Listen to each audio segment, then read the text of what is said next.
Number 44, Floyd Little, was definitely not a trade acquisition. In 1967, he became the first #1 draft choice to actually sign with Denver, and one of the most popular players in team history. With these distinctive legs, Floyd Little could always be identified without benefit of a game program. I used to go to bed at night and wrap belts around my legs. I had belts around my thigh, belts around my knee, belts around my calves, so I could wake up one day and my legs would be straight. I hated being bow-legged. Little may have scorned the gams God gave him, but his widened walk made defenders even more upset. I think my balance was a lot different than guys who did not have that parenthesis in their legs. So if you look at some of the times I've been hit from the side and been knocked away, I was able to fall down and bounce up again. A lot of times it takes 2 arms to tackle a guy with bow legs. If you're running with a wide stance, you can't get both arms around my legs. And it helped in breaking a lot of tackles, because a lot of times they've just tried to wrap both legs and they anticipated it to be a lot closer, only to find out it wasn't close. And with the arm strength I had, I was able to knock a lot of people down. So yeah, the bow legs had a tremendous lot to do with my balance and my strength as well, and my leg strength and my power. In Floyd's first seasons with Denver, these little legs were the only legs that the struggling Broncos could stand on.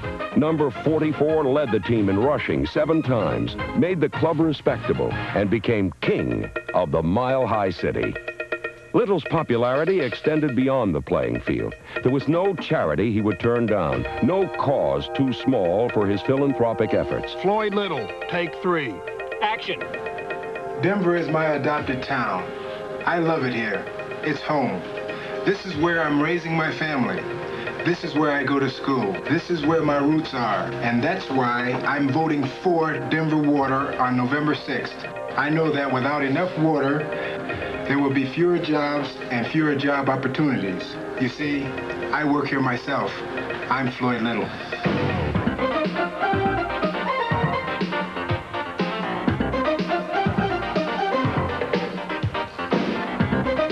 No one in Denver was loved more than Little. But beneath his generous public spirit burned a scorching fire of rage that first surfaced when a battery of psychological tests was given by Broncos head coach John Ralston. So he said, I just got your test results and I'm really concerned about it. I said, well, what is it to be concerned about? He says, well, the test result says that you're a homicidal maniac. Do you know what that is? I said, no. He said, well, my God, I mean, you're probably the #1 guy in our whole organization, and we had no idea that this was your character, your posture. I said, well, what's a homicidal maniac? He said, a guy that could just kill without any feeling. I said, oh, yeah, I'm a homicidal maniac.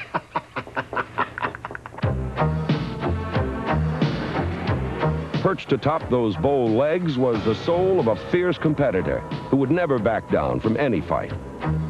I swung out for a swing pass. I was not even in the picture at all. And I was watching the ball in flight. And a linebacker came up and he hit me so hard. He knocked me back maybe 6 yards, and it was like head over heel over heel. Busted my face mask, busted my mouth, busted my nose. I mean, he just really, really cold-cocked me. And I never did get a chance to get him, because after the game was over, he sprinted to his locker room. You think these linebackers can't move. I mean, he ran to his locker room, and there he stayed, and I stayed out in front of his locker room with my uniform on, just waiting for him to come out. Finally, my teammates and the coaches came out and says, hey, we have to go. Our plane is waiting. We have to bus it back. Either you're going to stay here or you're going to get on the bus and go with us. I says, well, I'm staying here. I want him. I've never been hit like that before in my life.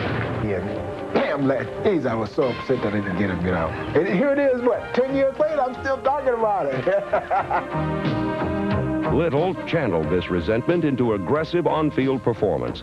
The perfect rebuttal to those who ever laughed at his bow legs or questioned his capabilities. I've always been told as a youngster that I wasn't big enough, strong enough, fast enough, or smart enough. That's the anger.